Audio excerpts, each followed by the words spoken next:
Well, hey everybody, it's Sandy and welcome back to my channel dedicated to helping you advocate for your own health, one topic at a time. So guys, today we're going to do another episode of What's Inside the Mask using the Everbrand. Yeah, so some of you guys know the Everbrand has kind of catapulted very high onto my list of recommended masks. I just love the fact that this is priced as a fabric mask. It meets all the criteria for a fabric mask, though it's got the ViralOff technology. So when that ViralOff is gone and no longer working for you, you still have a fabric mask with a moisture wicking inside, a water resistant outside, and a middle layer of non-woven material similar to surgical masks. Right, so if you guys recall when I did my review on the Everbrand mask, I had said some of them say non-woven materials similar to surgical masks. They don't say polypropylene. It might mean that it's polyethylene. It might mean that in some lots that they produce there's polypropylene, in others there's polyethylene. So saying non-woven similar to surgical masks just gives them that leeway. Now, I said in my first video that I did of what's inside the mask where we looked at the Stark's mask that I don't know that I'm really up for destroying my whole mask collection and destroying PPE in general. All right, so I did some of the cutting off camera, but this is my Everbrand mask or what's left of it. And I just cut off this end near the ear loop.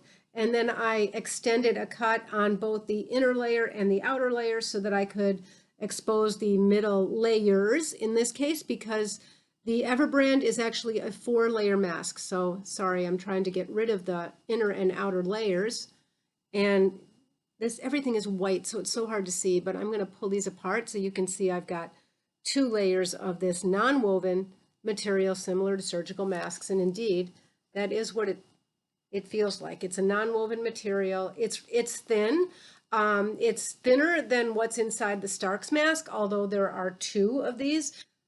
So it doesn't feel flimsy, even though it's thin. I can tell you it feels sturdy. I could certainly tear this if I tried, just like I can tear a surgical mask, but it does feel like a very sturdy, thin fabric. So first I just want to get a look at the water test. Now I'm going to try to, it's always a challenge to be able to show it on camera. So I've got my hand underneath, got my hand inside there, so it's sort of like a little puppet. So I've got these 2 layers of the polypropylene or whatever this non-woven is right on top. And I do see beading. Now it's a rough fabric. It's hard to make that roll, although it does roll some. I hope you guys can see that. I'm just going to see how long it takes. My guess is at some point it will soak in. Maybe I'll try to pat it down a bit. Maybe even put my hand in 1 layer. Okay, so yeah, I've got 1 layer it's finally soaking through. I don't know how long it will take before it soaks through 2 layers of that. It's a very slow soak. So again, I've got my beads there. I hope you can see them.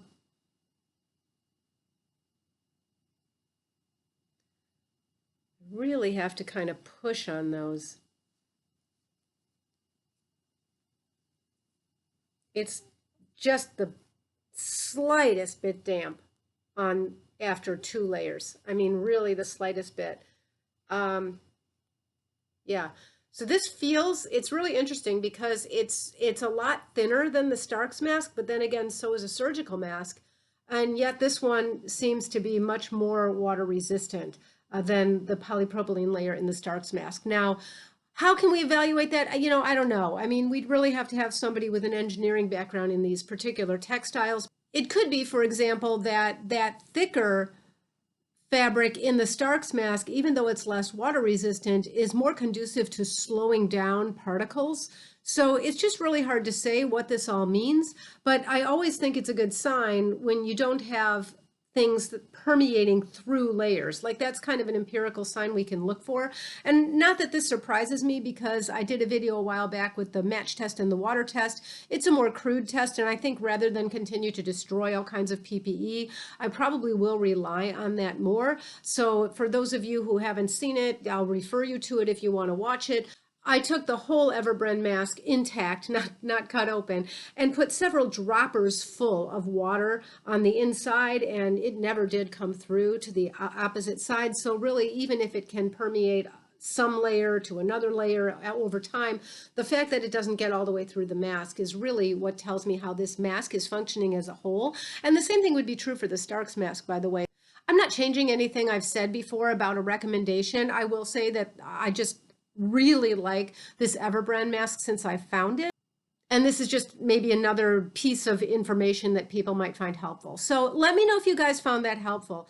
I have been getting some requests to do some other mask reviews, so I'm just going to reiterate that I do look at every single one of these guys. They do have to meet Sandy's criteria, which is just a little bit stricter than the CDC's. So both the CDC and I recommend to have a water-resistant outside layer, a moisture-wicking inside layer. But as far as the middle layer, I like to see a layer of non-woven fabric, be it polypropylene or something similar, just because the non-wovens, like polypropylene, functions so far above and beyond things like cotton or plain old polyester that I just don't see why not find those if we can find them. So for those of you who don't already know, with these masks, I don't do any affiliate links on my channel. So it would be one thing if I were commenting on or recommending things that are more a matter of aesthetics. But I just don't want the room for bias that something like a commission would cause with things like this. So let me know if this was helpful. I doubt I'm going to want to continue to just cut open every single mask that I review or recommend on this channel, but I think that there might be times when it proves to be particularly enlightening or helpful in some way to resolve a discrepancy or a concern about that middle layer. So let me know if you guys found this helpful, and until next time, be well. Bye-bye.